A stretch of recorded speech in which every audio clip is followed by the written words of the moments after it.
Hi there. So today I'm going to show you how to make one of the easiest but most useful tools or projects we can make in woodworking. For the Waldorf woodworking, that is. So what you're going to need is you're going to need a small hammer. You'll need some small nails. You're going to need a small saw.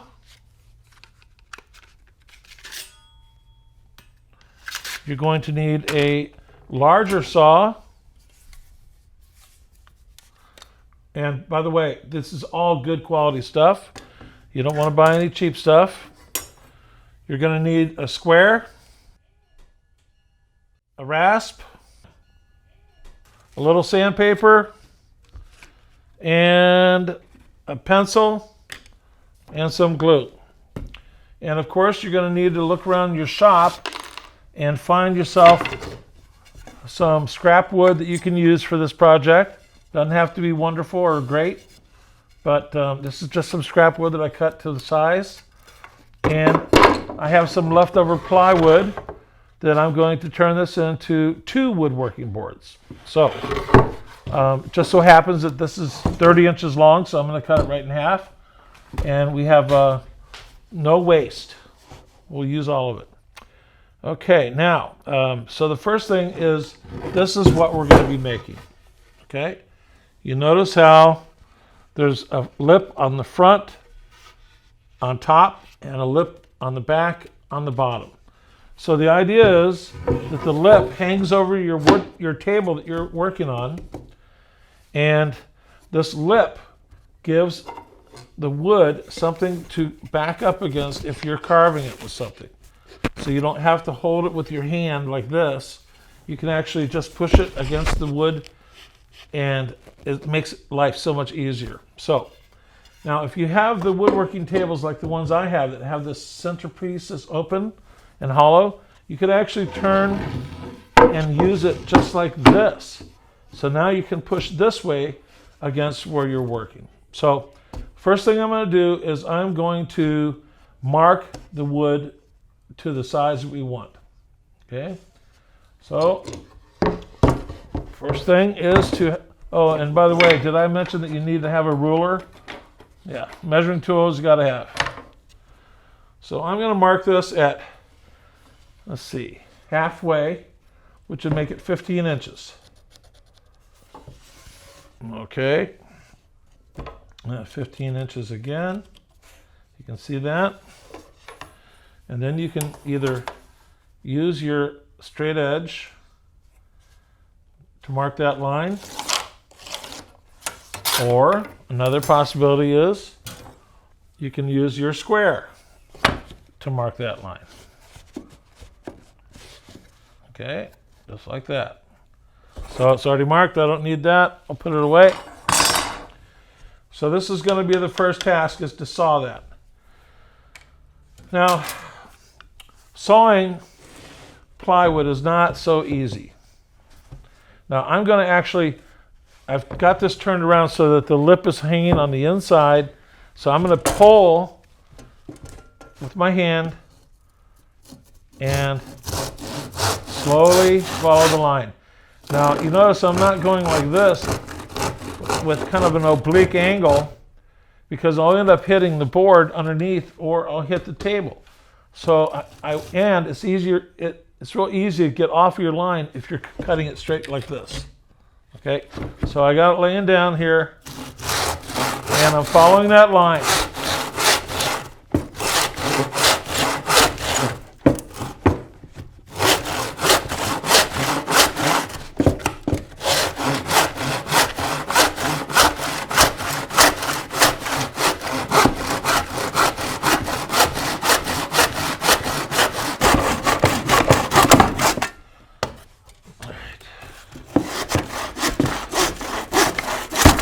There we go. All right, I'm done with that saw. Now I got 2 equal pieces. And next step is very easy. You take your scrap wood and you just hold it against your board Or if you want, you could do it this way so you can see it better. And I'm going to just mark right here where the end of the board is. There's my mark. And now I'm going to get the little saw out because it's a little cut.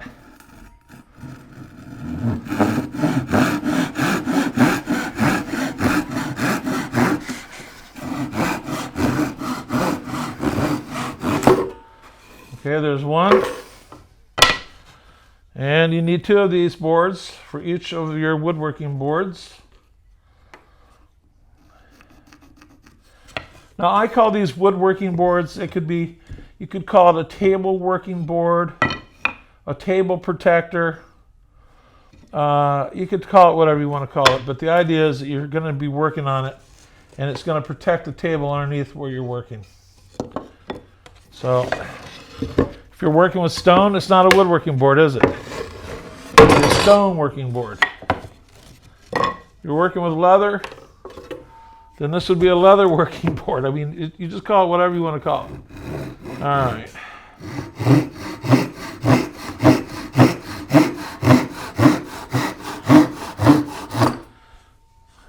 Done with that saw. All right, now I'm going to go ahead and move this guy out of the way. And so the next step is we're going to nail these pieces on the top here, and we'll flip it over and we'll do it on this side on the bottom. But before we nail it, I'm going to start the nails in my wood. And that sawing process took me, what, about a minute or 2? It'll probably take the children longer than that. If the children are doing it in 3rd grade, could take them a whole period to do it, a whole class period. All right, so I'm going to put 1 nail to start here and 1 over here. Now you want to make sure that your nails are not too long. So you see the nail is slightly shorter than the thickness of these 2 boards. That's what we want. If it's too long, it'll stick out the other side and the kids can poke themselves on it. But this is going to be just perfect, this length of nail. Okay, my nails are started. Now I get my good quality wood glue out and I put a bead along this edge here. Okay, and simply put this over the top of that. Kind of squeeze it around a little bit. Make sure that this is flush on this side and on the ends.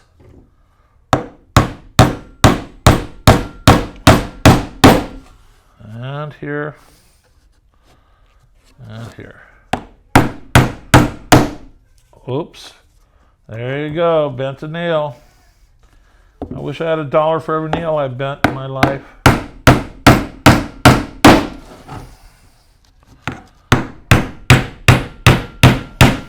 Simple as that. So now I'm going to flip it over. Again, we lay out a bead of glue. I'm going to start my nails first.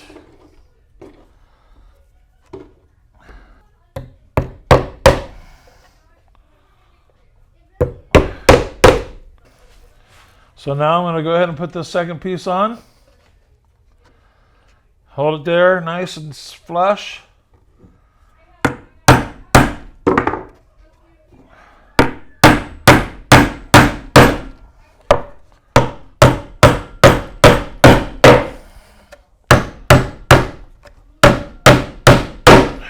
Okay, there it is.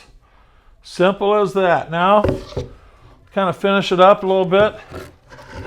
I'm going to use the rasp to clean up these cuts where the splinters are.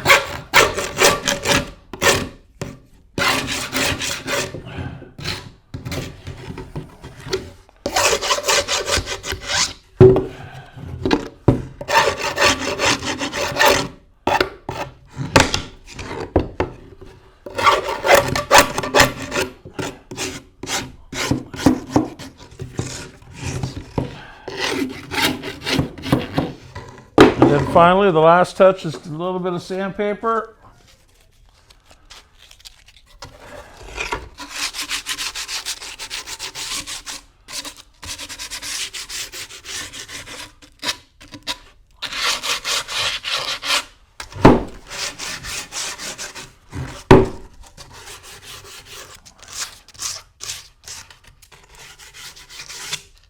And there we go.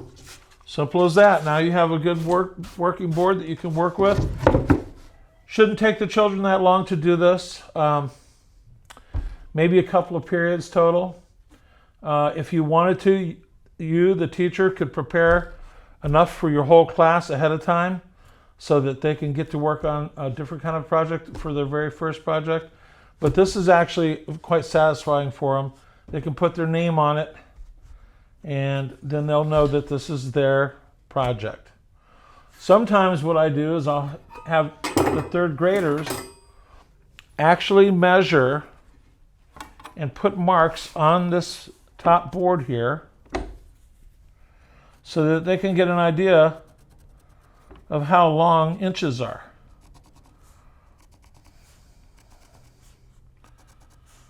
And you see what I'm doing here. It's just a little reference for them.